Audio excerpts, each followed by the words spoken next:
Welcome to Force of Light Entertainment. I'm your host, Michelle, and with me, as always, is my co-host, my sister, Natalie. Greetings and salutations. Well, that's quite the intro. Well, this is episode 56 of Force of Light Entertainment. And if you have not yet, we encourage you to please subscribe to our YouTube channel. Also, if you're more a podcast person, hit the subscribe button on that. And if you're watching on YouTube, give the video a thumbs up. I mean, all of this is free. Yes, yeah, it's free 99, guys. Is. It's a fantastic thing. And yet again, for those of you listening on a podcast, this is another live version, so there will be there will be people interacting. There will be fan service going on. There will be throughout the duration. And let's see. Let's go ahead and say hello to Any World But Ours. Hey, Luke. And Luke, I was just on you guys I was on you guys chat a little bit ago. And hello to Fardog. Hey. Hello to RFB. In the house. Yes, hello to Salacious Rum. Hey, Salacious. Hello to Gilster37. Hey there. It's the first time in the chat. Well, you get a round of applause. Yes, I think. we like that. And hello to you from Dublin. Yeah, our Irish Gerald. Yes, always good welcome. to see you. And Mark Shabby Geek is in the house. Yes, so Gotta do a little dance for Shabby. Yeah, he's got to do a dance. I mean, Shabby makes us all want to do a dance in his videos. So, yes, well, thank you guys for joining the chat, and hello to Bob's Adventures and Vlogs and More. Hello, My buddy Bob. Yes, and make sure to check out Bob, Any World But Ours, and Salacious Rum, and Mark Shabby Geek's channels. I see all thus far in the chat, so Absolutely. definitely check them out as well. But anyways, guys, we are at the end, in a way, of a long road.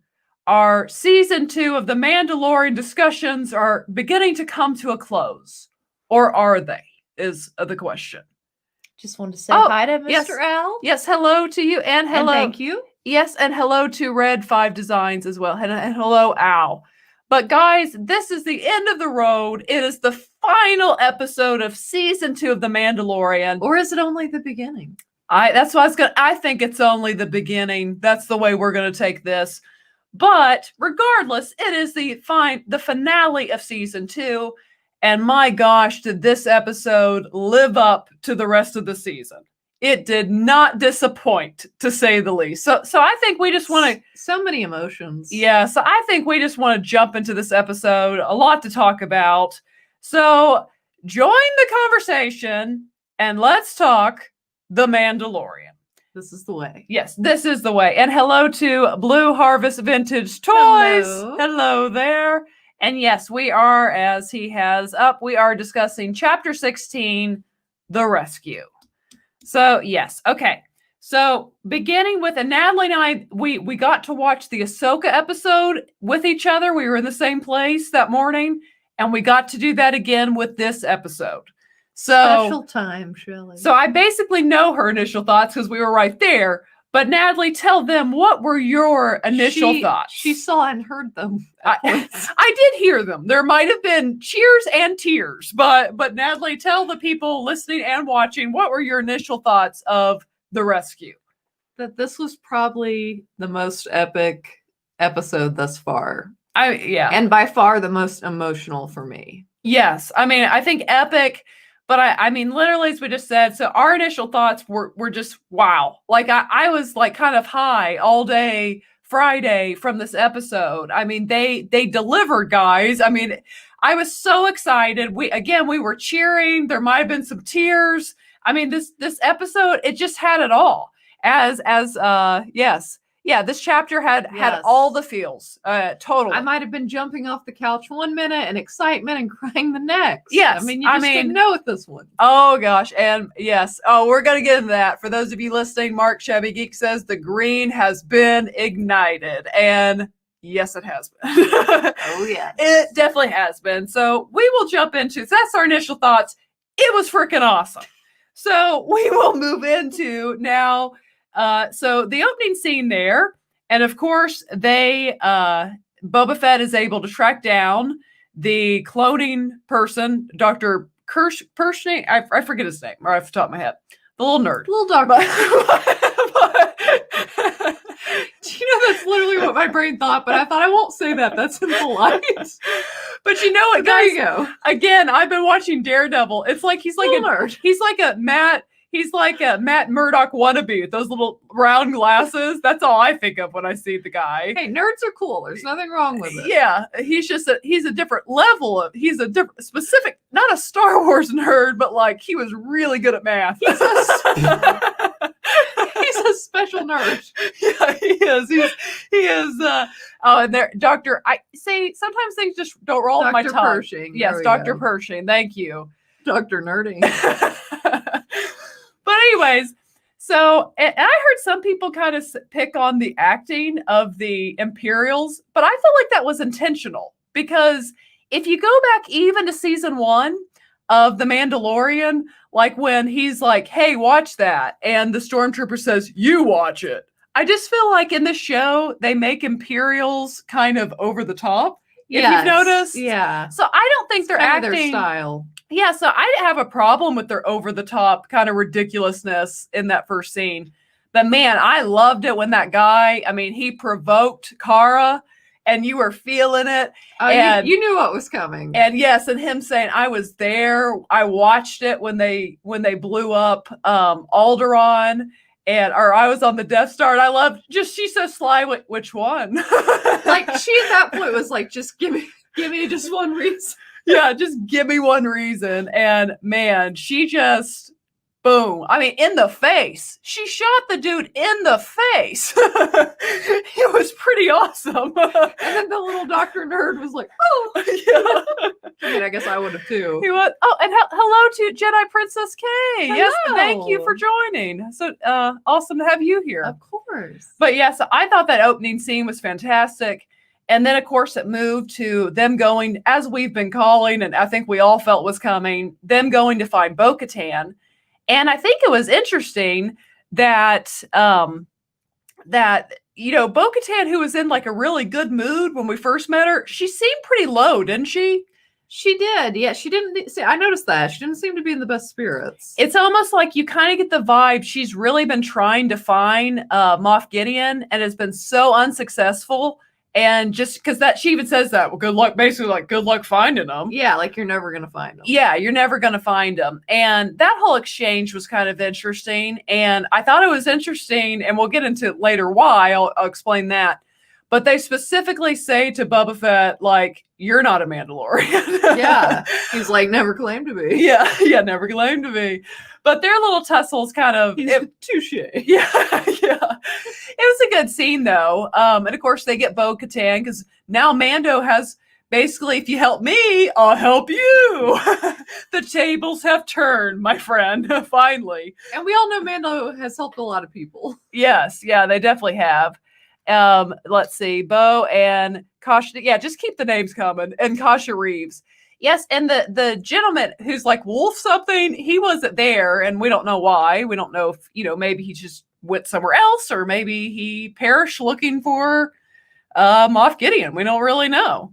So let's see. Yeah. What does this monkey lizard say? Sasha Banks fighting Boba Fett, got the monkey lizard. He got you excited for sure. The monkey lizard was excited. Speaking of the monkey lizard, you should have been excited at the very, very end, at the end credits. As a matter of fact, I was thinking of you, Slash, just because I was like, where is that monkey lizard? They say, I believe the good doctor got his ear shot off. So I haven't noticed that. That would kind of well, be... that makes sense, like why he had such a reaction. I He's mean, like- besides it just being shocking. He's like, dang. Axe Wolves. Okay, yeah. Yeah, because she said, I want to know where he was.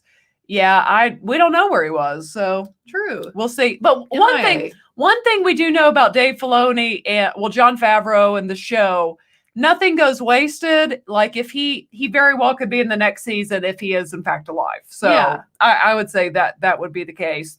So then they're all off, and they've got this old Imperial ship, which kind of remind us, of course, of Return of the Jedi, with them all being on that and tricking the Imperials. And of course, they are able to get on Moff Gideon's cruiser. And at which point, I mean, we just really do have to talk about, I mean, Natalie and I, as two women, I mean, and I think everyone felt that way, besides us just being two women. can we just talk a moment about the 4 women, the 2 Mandalorians, Cara Dune and Fennec Shan, just taking the bridge and taking stormtroopers out one by one. I mean, what a just organic. Now that's a squad. Yeah, I mean, like that is a squad, and just kind of girl power moment. And I was saying to Natalie, to me, again, that's the word I would use. It was so organic, like it just came naturally. It didn't feel cheesy or forced. No, because say in Avengers Endgame, it honestly makes me I feel cheesy when it happens, when all the women are, it's so obvious to it's all the women together. It was so, and not that I want to take away from that. It's just, it kind of makes you eye roll a little bit. Yeah, you're kind of pandering a little bit. Yes. Or a lot of it. Or this just it just felt, I mean, it was just so just organic. That's the only word you can use. It wasn't trying to force something. It just happened. And it was awesome. It was wonderful. And we're here for it. Yes, absolutely. And I mean, the 4 of them just work so well together. I mean, I love the scene, guys, where they're on the bridge and the 2 Mandalorians just kind of jump off. And you're like, what are they going to do with this? They're tag teaming. Yes, because then when they come out and they think, oh, well, they've got Cara and Fennec, outnumbered, then boom, they just pop up and take them all out. And then I thought, too, I really enjoyed Cara's, which can be realistic, her gun jamming. I don't know if we've ever seen that in Star Wars, a gun jam, but I mean that happens in But in she real still life. makes the most of it. She makes the most of it in that few seconds, and then just the camaraderie. I've got you. Yes. Until she gets it under control. Yes, because it's 4 very different women in a way, but then similar. And yes, the 4 of them together. I mean, I just can't talk about that enough. It was just pretty. It was pretty awesome. It was. It was. So it couldn't be overlooked. No, it couldn't. So then, of course, you've got Mando sneaking around and Natalie, if you see anything in the chat that you want to point out, let me know. But I mean, the girl power was just fully on display. Yes. It was awesome. And yes, it was natural. It was not forced. They were trying to do it on purpose. And that's just that's when it's good. That's good writing. Yes. And that's how it's done. And yes, Fennec had Cara covered. She really did. That was pretty awesome. And yes, finally a gun jams. Yeah, it's never happened that I can recall. And it had some, I mean, that was a realness. Yeah. Yes, it is. And then you got to think kind of on your feet and have someone cover you. So I mean, I'm not super familiar with guns, granted, but I'm guessing they happen. Yeah, they definitely jam. I mean, that happens. It can happen regularly, especially. Yeah, I mean, it does. So that was cool. So then you get Mando facing off against the Death Trooper, and dang. So I mean, Mando's able to take him out because he only has to deal with one, and thank goodness he had that Beskar spear. Yes. Because I don't know if he would have taken him out without it, because his gun was doing nothing. And they just were so effectively kind of gave you a sense of, not like you were scared, but just they were very intimidating. Yes. And just them coming and the way they just they're I say they're like machines. They are machines. Yeah. They are Terminators. Well, and clearly... and they're just banging on the door until it's ultimately going to open. And so then there's that sense, I got to get this handled and get away from this. Yeah. They're going to come through. And then he handled it like a boss. He using did. His brain. Yes. And well, it's funny you say Terminator. It's clearly I don't even have to know this. Clearly, Jon Favreau is a big fan of the Terminator. Because they're very Terminator-like. Well, they're extremely Terminator-like in that kind of that intimidation of how do you stop this. Yes. But then also think back to the season finale of season 1. That whole thing with IG-11 sacrificing himself for the kid, that was straight out Terminator 2. So clearly Favreau just likes that. I mean, and who doesn't like Terminator, classic Terminator? That Terminator element. But and I also, you kind of can't help but feel for Mando when it's let's see, the girls on The Mandalorian were awesome. I'm glad they didn't explain to us how bad they were. We know how bad they were. Yes. Yes. I mean, just definitely. I mean, yeah, they just are. Yeah, absolutely. But when he's trying to use he's like, okay, fire. Okay, the gun's not working. Okay, let me pull out the whistling birds. Okay, it's like, and they do nothing, just like bounce off. And you're like, okay, are you getting it? Nothing's going to work, or that's how it feels. So it's very intimidating. Yeah, the Dark Troopers are beyond fierce. Yeah, they truly are, and unstoppable. They are. And then he found that one special spot. He did, like right kind of in the neck. Yeah, which I'm covering today because it's a little cold up here. I just turned the heat on. We've been out of town. Yes, but yeah, so that was awesome. And then of course he's able to get to where Moff Gideon is, and Moff Gideon, that son of a gun, he's got the Darksaber right at Grogu's little throat. And come on, we all knew Moff Gideon was playing him when he's like, I've got what I need. Yeah, I thought, man, he's being super nice and reasonable about this. Yeah, we all know he's not that reasonable. No. So we all felt that coming. Plus, you knew he had the spear for that purpose. We all knew that was coming. Yes. So they have, dang, now we know why many months ago, when Juan Carlos Esposito talked about breaking several Darksabers, now we know because he was just chopping with that thing. Right. Yeah. He went for it. Yeah. It was like full speed ahead. He was like just full on angry attacking him. And of course, Mando is able to win and takes them back to the bridge. I like when he's like, oh, you spared my life. This should be interesting. Yes. That's the thing. We see he already had some plans up his crafty little sleeves. Yes, like he's so smart and so ahead of that's the thing. He's kind of, to me, on the level of maybe almost to like a Thrawn level, to where he's always several steps ahead of everyone. Like he wanted to not let Bo-Katan be there to get it. Right. Like, because if he lost, he didn't want Bo-Katan to get it. Yeah. Like he's that conniving. So, it's just... yeah, he's just such a fantastic villain. And so at which point, of course, they get to the bridge of the ship, and he's just so happy to inform Bo-Katan that she can't have the Darksaber anymore. Like he's just so pumped about that. Which that actually opens up an interesting, thing for maybe next season. Because Bo-Katan, you could tell she is ticked. Like he's just like, here, take it. I don't want it. He's like she wasn't no, in a good mood at the start of this episode. Now she's really TO'd. Yeah. Ticked off. Yeah. Yes, definitely. I'm trying to read these comments. Yeah, it was that he didn't go. She's kind of weird. Gideon did not go for one of the body parts with no Beskar on it. Right. It is because he knows how durable that Beskar is, because he is so smart. And they said Gideon made a mistake by not aiming for the neck. Yeah, the parts where there's no Beskar. Yeah, right. Exactly. And yeah, Gus. He's Gus French. He's just a fantastic villain. But I will say, and I think I've touched on this before, I like the way he's villains in both, but he is a totally different character. Yes.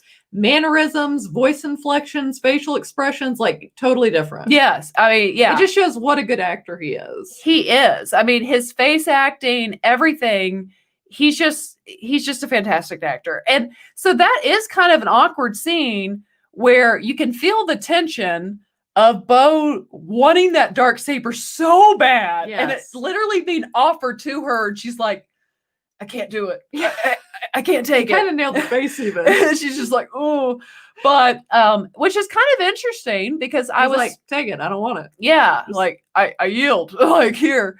I told Natalie it's kind of interesting, and I trust that, with obviously Filoni working with Dave Favreau, that they'll explain this, because I did a Rebels rewatch right before the season came out, and of course, when Sabine she literally just gives it to Bo-Katan, the Darksaber. They don't fight over it. It's just like, here.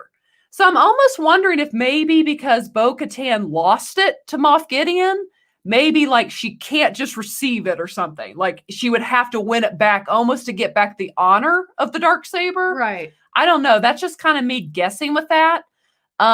So because again, Sabine Wren in Rebels is just like, here, like you should be the leader of Mandalore, and gives it to her and she accepts it.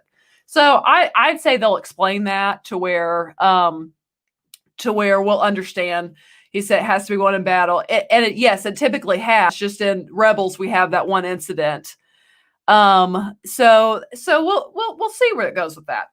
But anyway, so this leads into you finally, because Mando's able to get rid of all the dark troopers. So all of a sudden, they're kicked out of the ship. All the ones on board. Yeah, on board. So all of a sudden they start coming back, and she's like, there's something approaching the ship. It's not a life form. So, they're all coming back. So then you have, like, crap. Yeah, they are. So then you have, and Grogu, if you notice, like, he didn't look like he had a lot of strength. Yeah. I don't know if they drained him from taking his blood. Let's see. Hold on one second. I want to read this. In Rebels, Sabine's mother tells her that she doesn't have a claim to it because she did defeat Maul. Okay, so that makes sense. Yeah. So, like, she didn't really have a claim, so she gives it to Bo. Okay, that makes sense. Yeah. So that's a pretty good explanation. But anyways, so then we've got these dark troopers, and they are just beginning to pound like into where they are. Yeah. And that was where you're kind of like, okay, like someone heard the call. Someone's got to help them because there's seemingly no way out of this, even with these great fighters. Because it took all his might to handle one. Yes. Let alone a fleet of them. And and then you've got Moff Gideon. Yeah, he's just touting like, the only one that's going to be alive are me and the child, and everyone else is going to be dead. Yeah. And he's just like loving it, watching it unfold. He's like, gets his popcorn. He really did. He had his popcorn out. He was just sitting there watching it. He loved the tension that was going on. And then he was like, Icarus, he got a little too close to the sun. And yes, we're getting to that place where all of our heads began to explode. Oh, totally. So then before they're about to pound into where they are, all of a sudden you get one X-Wing. And Cara, and at that point I was like, it's Luke! Sorry for those listening. I did just scream into the thing.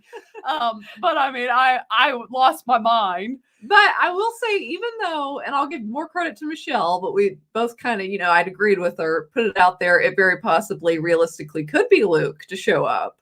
I think a lot of us, we didn't want to get our hopes up too much because it was like, okay, man, that'd be so freaking awesome. But if it doesn't happen, that's okay too.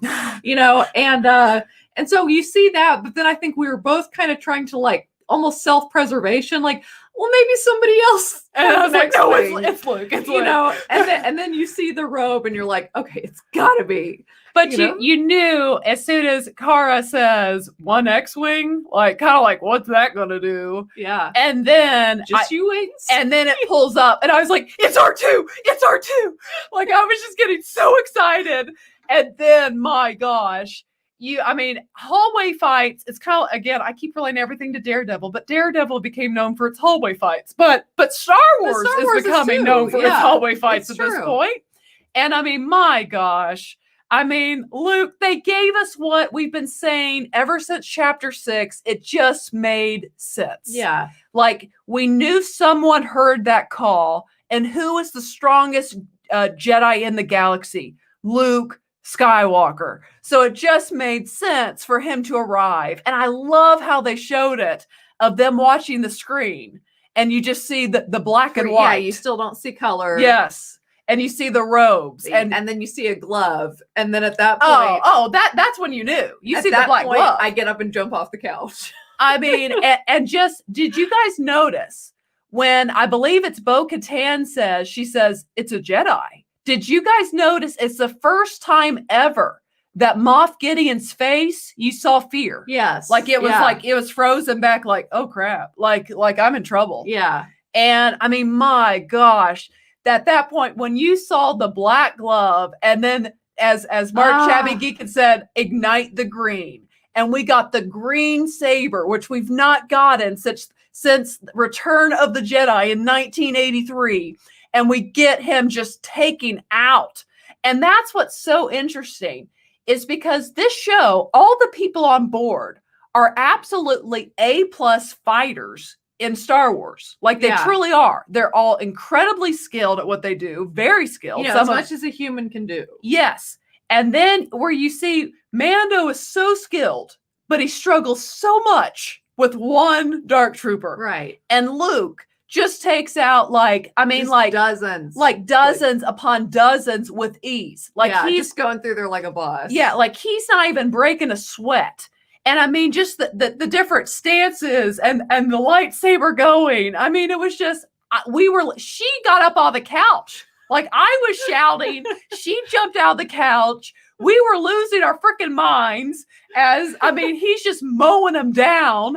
And the fact that we're getting something that we've all wanted since Return of the Jedi, we're truly getting Luke, the master Jedi, mowing people down. And then, come on. All of our favorites is that last one. He could have easily just chopped him in two, but no, he does a Vader and just squeezes him and just lets kind of the life choke out of him. I mean, it was just oh my God. And the whole thing was awesome, but especially when he gets off that elevator, I guess you called an elevator, Star Wars, and just kind of pulls out his thing. And it is so reminiscent of the end of Rogue One with Darth Vader. Yes. And then I've already seen the memes, I am like my father, you know, before me, a Jedi. And it is so true. It was so reminiscent, just so awesome. The parallels. Oh my gosh. It was I may have been bouncing on my bed like a little kid is what they said. Yeah.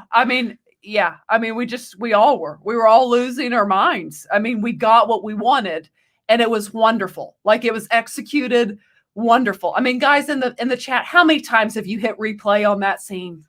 And oh my gosh, I did. We'll get in that later about my Twitter poll that I did. We got a lot of feedback from it. Well, and can I just say, I think, the fans, the people that watch this as little kids or the original trilogy, it just I feel I try not to say people deserve stuff, but they deserve this. It was well earned, and so many people were so let down by the portrayal of Luke in The Last Jedi. I hope that this kind of fixed something for them, in their hearts. And to me, what's so great about this is it doesn't change for everyone who loves The Last Jedi. It doesn't change that in any way. It just gives them what with the people who weren't as happy, it just gives them what they so badly wanted to see. It brings a bridge of healing in a way. It does. I can just tell you, our brother, for example, who is a massive fan, our whole childhoods, he's 5 years older than me.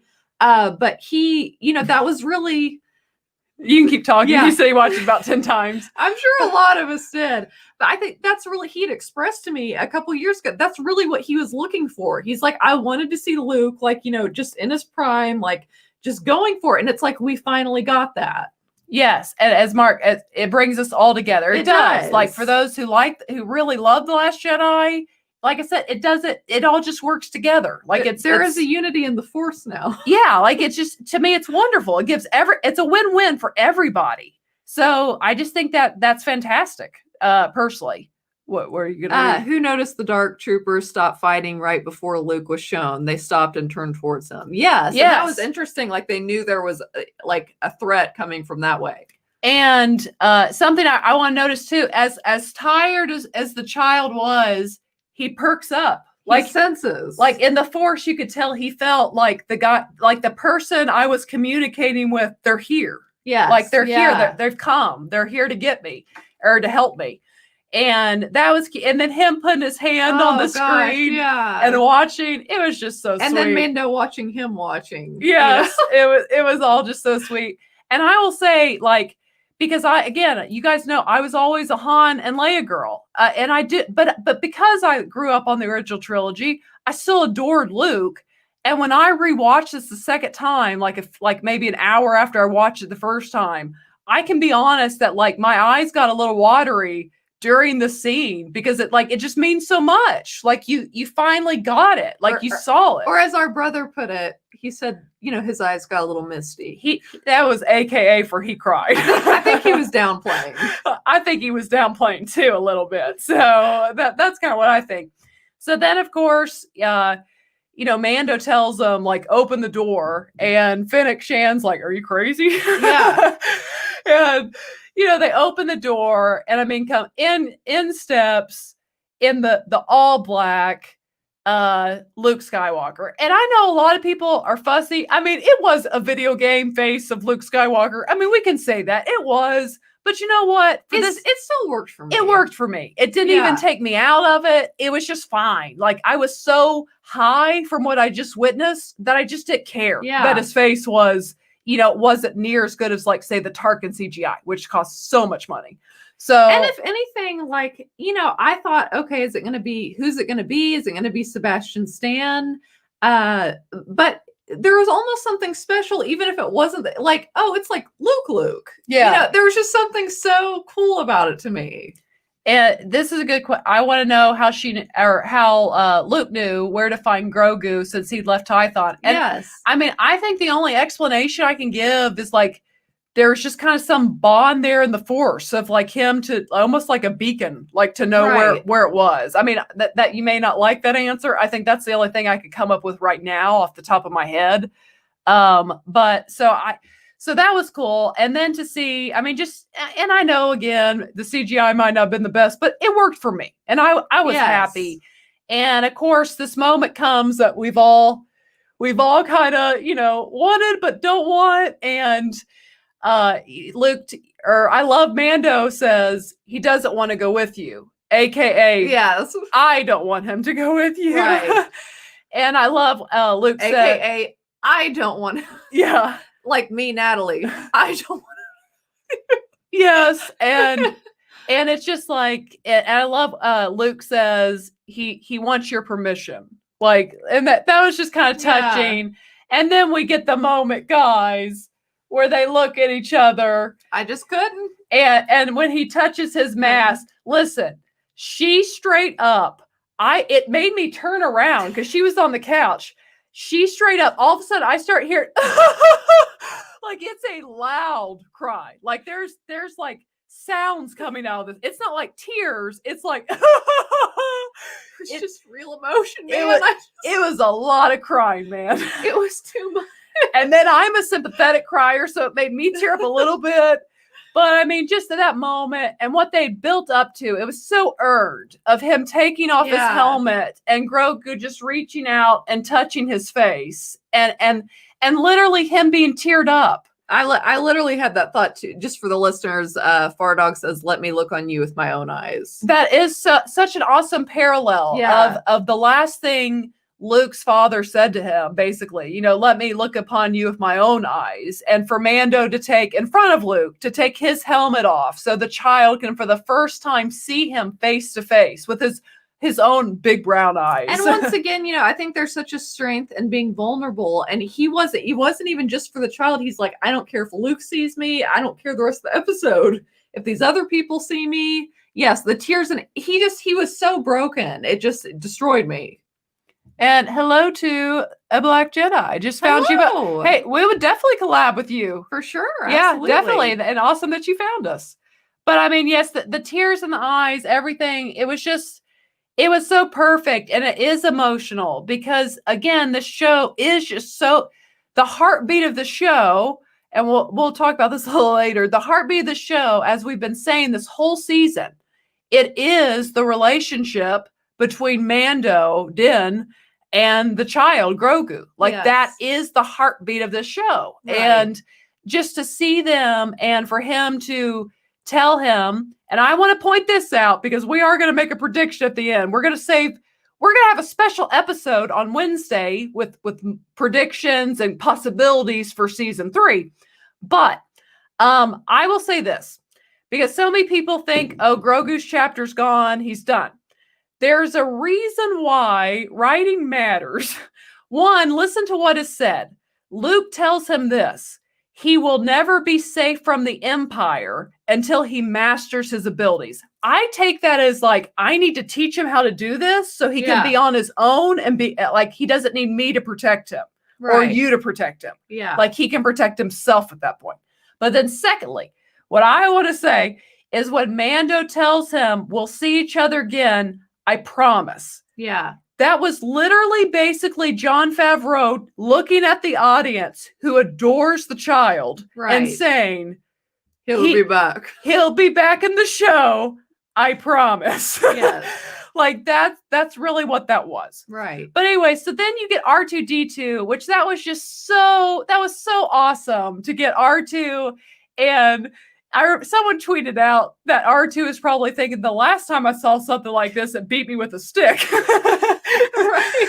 Of course, referring to The Empire Strikes Back.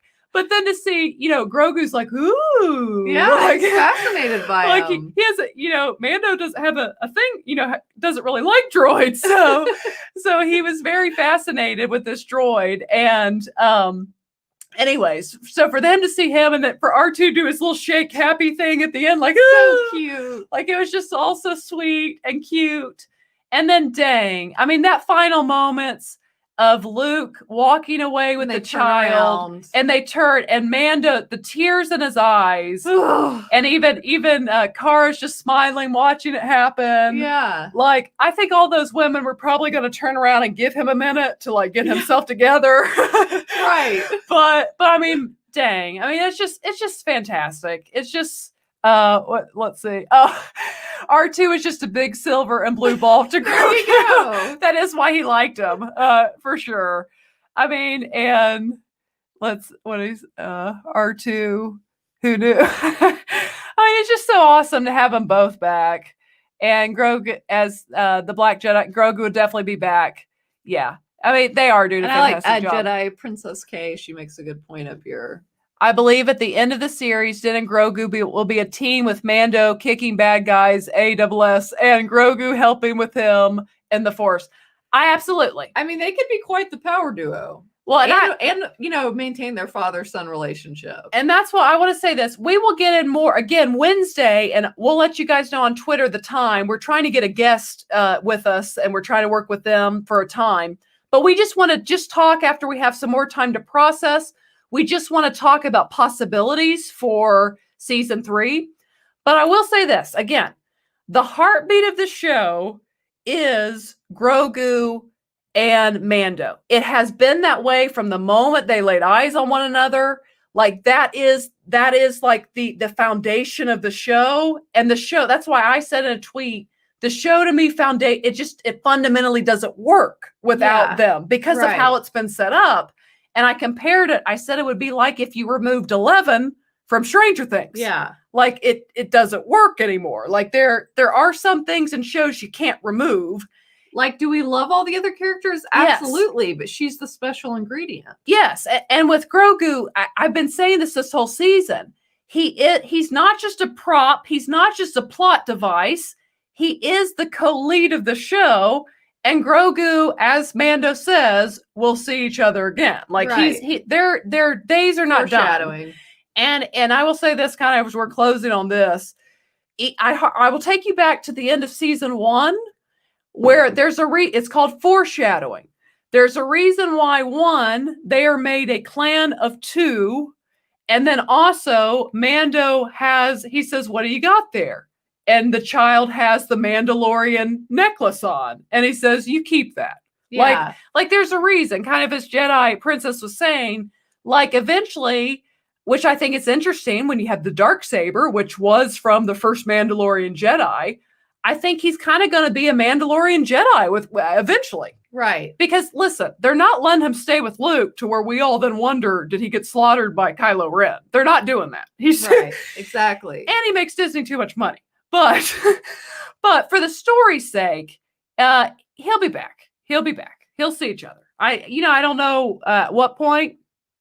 And yes, Blue Harvest Vintage Toys, I'm pretty sure we will be available. Yeah, that would be awesome. Yeah. You guys are talking about our Christmas special? Oh, yeah, we would love to do that too. Yeah, for sure.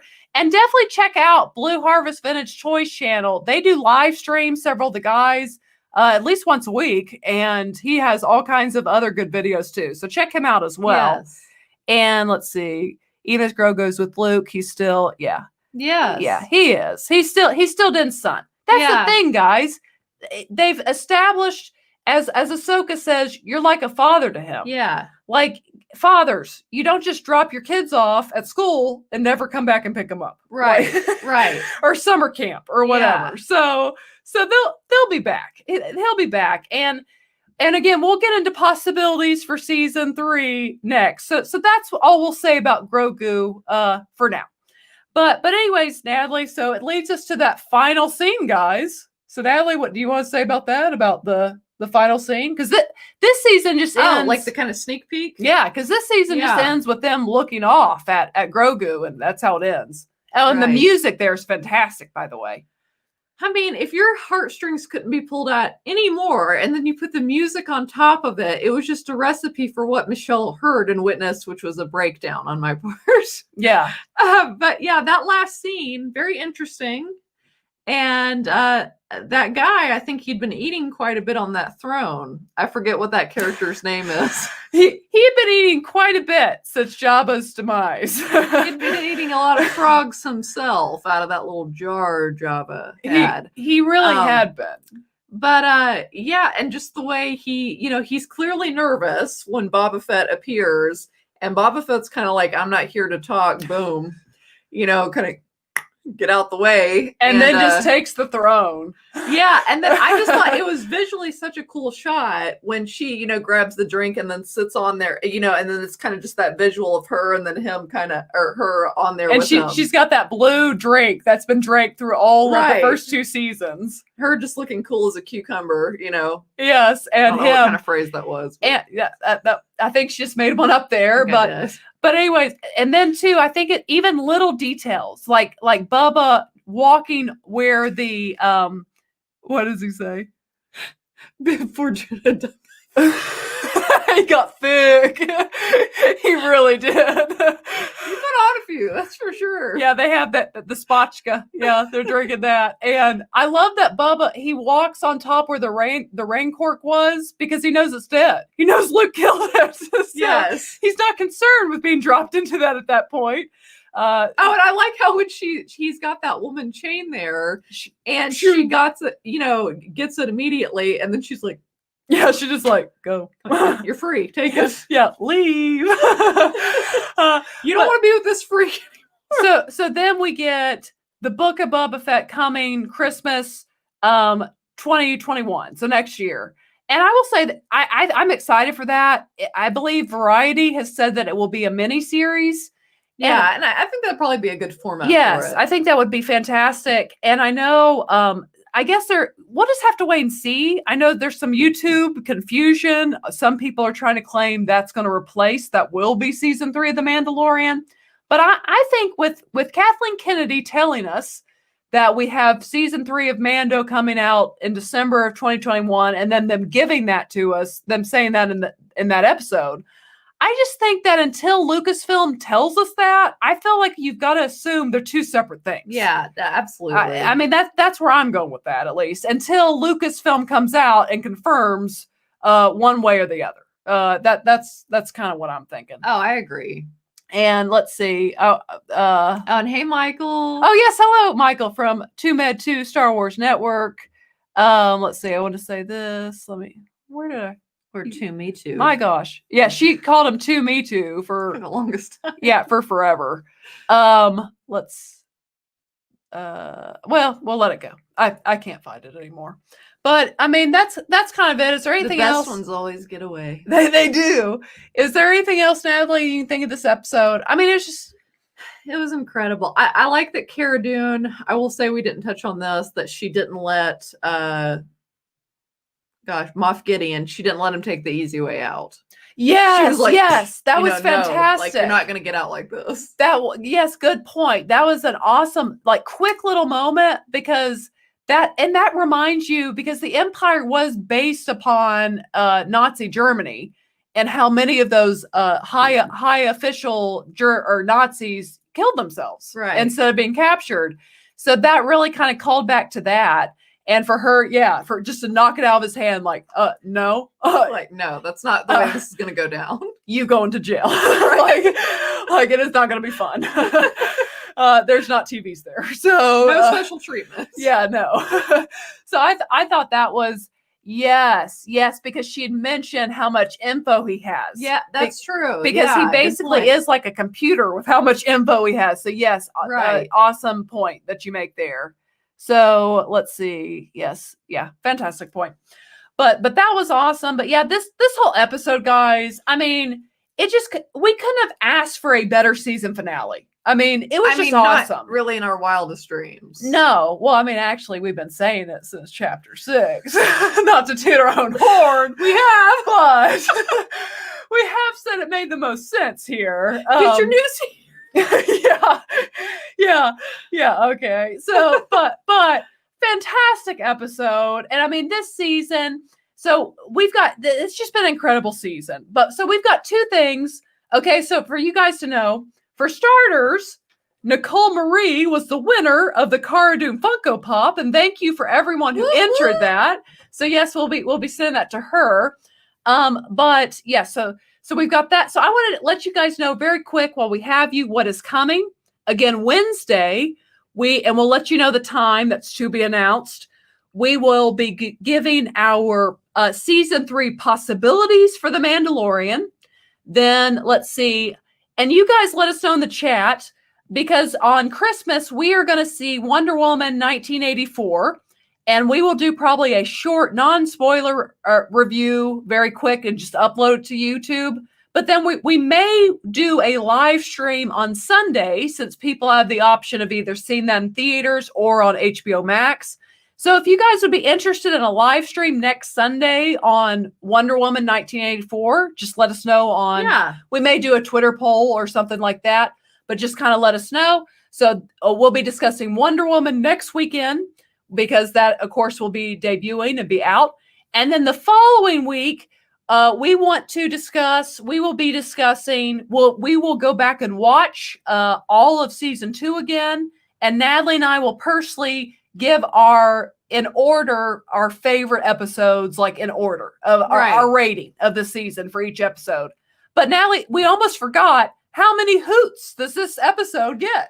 I hadn't thought about this before this came up tonight. I know 5 is usually the threshold, but this gets 10. Okay.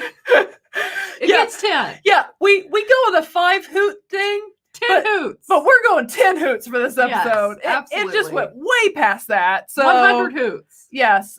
So it gets 10 hoots. I mean, even though we do 5 hoots. So it gets that. And yes, as Bob has pointed out, WandaVision. We will be covering WandaVision. We will. Yes. That starts, I believe, mid-January. So we'll be doing that. And like I said, 20 hoots. I mean, infinity hoots, guys. Hoots. It was incredible. This episode was awesome. So that is it for this episode of Force of Light Entertainment. And we just want to thank everyone listening on podcast or watching on YouTube. And if you found us, go ahead and hit that subscribe button and give the video a thumbs up and share it with someone. Turn that little bell icon on if you want to be notified when we post new videos or go live, as we often do. Yes, and thank you so much to everyone. You guys have made this so much fun in the chat. As always, we appreciate you guys. We love our chats. We do. We love reading you guys' chats and interacting with you guys. And if you're watching later, leave a comment. Let us know what you thought about the season finale of The Mandalorian, The Rescue. So let us know. And again, we've got some awesome content. We've got some things we're so excited to talk about in the week to come. And over this Christmas week, we're super excited. And again, Nicole Marie, you are the winner of the Cara Dune Funko Pop. And yeah, thank you so much in the chat for saying, yes, we enjoy all of you guys being with us. You guys are awesome. You guys are the best. We appreciate you guys. And if you want to reach out to us, you can find us at Force of Light Entertainment, all places podcasts are, YouTube, also on Twitter and Instagram at Force of Light Entertainment. But it's been so fun discussing The Mandalorian season 2, and we've still got a little Mando talk in us left yet. So later tonight. Yes. So we will. Oh yes. We are going to be on with the Scarif podcast tonight live on the Scarif Live at 7:30. So if you feel like it, join us there too. Yeah, join us there too. But thank you for joining, and thank you to everyone listening. But that is it for this episode, and we will catch you guys next time. And remember, this is the way. This is the way. Yes. Good night, guys.